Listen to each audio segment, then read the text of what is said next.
बहिणीचे भावावरती खूप प्रेम असतं. बघा तुम्ही, बहीण भावावरती किती प्रेम करते. तेलातलं पैसे काढणार, मिठातलं काढणार, जेडीतलं काढणार, मोहरीतलं काढणार, नवऱ्याच्या खिशातलं काढणार, पैसे काढणार, गाला गोळा करणार, माहेराला जाणार आणि माहेराला जाऊन तिथं जाऊन साडी घेणार आणि साडी घेऊन माघारी आल्यावर अख्ख्या गावाला सांगते माझ्या भावाने घेतली. काय सांगते? माझ्या भावाने घेतली साडी. त्याला बिड्या वाढाय पैसे नाहीत, तो साडी घ्यायला मोकळाय का माय बाप सांगत असते.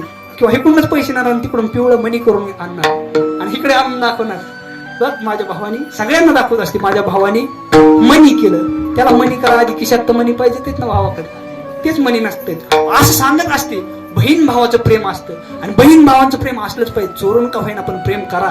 कारण आज खरं सांगू तुम्हाला, या धावपळीच्या युगामध्ये या जमिनीला यांना किंमत आल्यामुळे बहीण भावाचं प्रेम दिसतंय का आपल्याला? अजिबात दिसत नाही. माई बाप बहीण भावाचं प्रेम चोरून का होईना पण करा. पैशासाठी नाती तोडू नका, नाती महत्वाची आहे.